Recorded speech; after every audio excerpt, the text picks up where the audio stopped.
Varahi silks వారి grand festive celebrations పొందండి 10,000 రూపాయలు ఆపై కొనుగోలుపై బంగారు నాణెం ఉచితంగా. Welcome to Suman TV. మరి రోజా గారికి మళ్ళీ ఏమైందో మరి ఇన్నాళ్ళ నుంచి కనపడలేదు. మరి వైసీపీ మాజీ మంత్రి రోజా గారు తమ నోటికి అదుపు లేకుండా పరుష పదజాలంతో ఆంధ్రప్రదేశ్ డిప్యూటీ చీఫ్ మినిస్టర్ గారు పవన్ కళ్యాణ్ గారిని మాట్లాడిన తీరు చాలా సహేతుకంగా లేదు అనేది అందరి నోట వినపడుతున్నమాట. ఏదైనా కానీ నేను సాక్షిలో ఆమె ఇంటర్వ్యూ ఇస్తా, పవన్ నువ్వెంత నీ బతికెంత అనే మాట మనం కూడా మాట్లాడటానికి రావట్లా. ఆ మాటలని అదే రోజా గారితో పాటు మిగతా వాళ్ళంతా బోరగడ్డ కావచ్చు, వంశీ కావచ్చు, గుడివాడ నాని కావచ్చు, అమర్నాథ్ కావచ్చు, లేకపోతే జోగి రమేష్ కావచ్చు, అన్నోళ్ళంతా ఏమైపోయారో తెలియదు కాదు. పవన్ కళ్యాణ్ గారు కూడా ఓర్పుగా వహించాడు. 3 పిల్లలు 4 పిల్లలన్నా, భార్యని పిల్లల్ని తిట్టినా, తన కుటుంబాన్ని తిట్టినా భరించాడు రాజకీయాల కోసం. ఇదంతా మామూలే అని. మరి వ్యక్తిగత స్వేచ్ఛకు ఉందగా, భావ ప్రకటన స్వేచ్ఛ ఉంది కదా అని చెప్పేసి మీరు ఆయన అసెంబ్లీ గేటు కూడా దాటనివన్నారు. మరి మీరు ఎక్కడున్నారు? మీ ఇంటి గేటు దాటి రావడానికి భయపడే మీరు ఈరోజు మరలా ఎందుకు పవన్ కళ్యాణ్ గారు అలా మాట్లాడుతున్నారని అందరూ ప్రశ్నిస్తున్నమాట. నిన్న ఇంటర్వ్యూ చేస్తా ఆమె చెప్పిన మాటలు చూస్తే, కూటమి నుంచి విడిపోతే నువ్వెంత నీ బతికెంత అని పవన్ కళ్యాణ్ గారు. కూటమి నుంచి విడిపోయేది ఏంది? కూటమి కట్టింది ఎవరు? పవన్ కళ్యాణ్ గారు కాదా?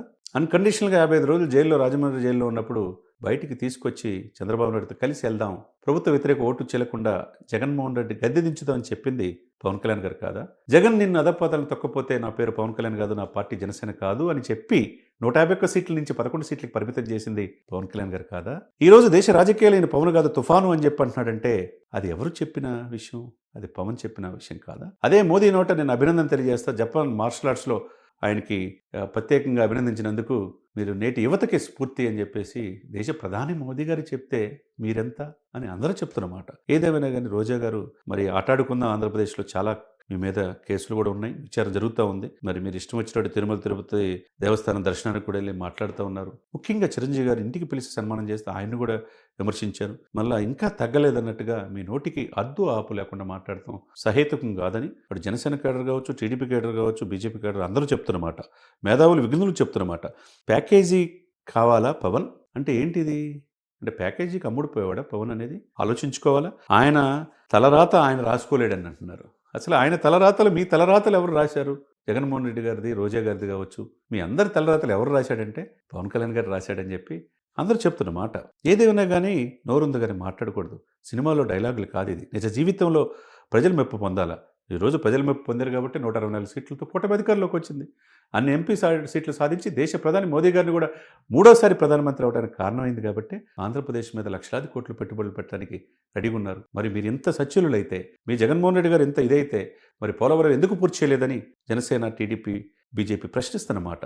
మరి ఆంధ్రుల జీవనాడి పోలవరం ఎందుకు పూర్తి చేయాలా? 2 మంత్రులు ఎందుకు మారిపోయారు?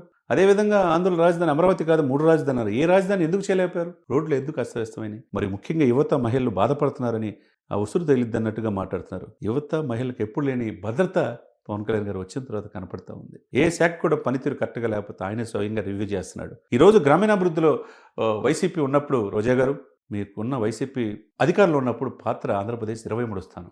ఇప్పుడు నెంబర్ 1 పంచాయతీరాజ్ గ్రామీణాభివృద్ధిలో.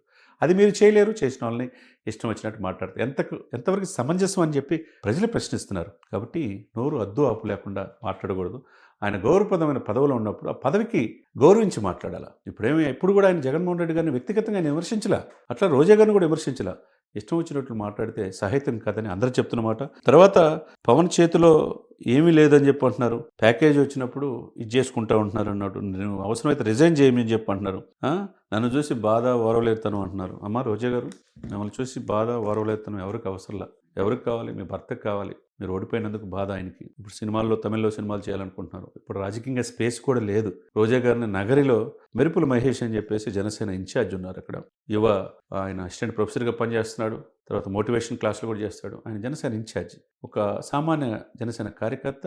ఆయన తర్వాత గాలిముద్దు కృష్ణాడు కొడుకు కలిసి మిమ్మల్ని ఘోరంగా ఓడించారు. మరి వాళ్ళతో మీరు పోటీ పడండి, మీరు గెలవడానికి ప్రయత్నం చేయండి రాబోయే ఎన్నికల్లో. కానీ ఆంధ్రప్రదేశ్ డిప్యూటీ చీఫ్ మినిస్టర్గా సనాతన ధర్మ పరిరక్షణ బోర్డు కావాలని చెప్పేసి 100 కోట్ల మంది హిందువులకు ప్రతినిధిగా దక్షిణ భారతదేశంలోనే ఎన్డీఏలో కీలకమైన ట్రబుల్ షూటర్గా వ్యవహరిస్తున్న పవన్ కళ్యాణ్ గారి పట్ల అట్లా నోరు ఉంది కదని చెప్పి మాట్లాడటం సహేతుకం కాదని మేధావులు, విఘ్నులు చెప్తున్నమాట. మరి ఎక్కడైనా రోజా గారు మీరు తీరు మార్చుకుంటే మీ రాజకీయ భవిష్యత్తుకు మంచిది అనేది విశ్లేషకులు కూడా చెప్తున్నమాట.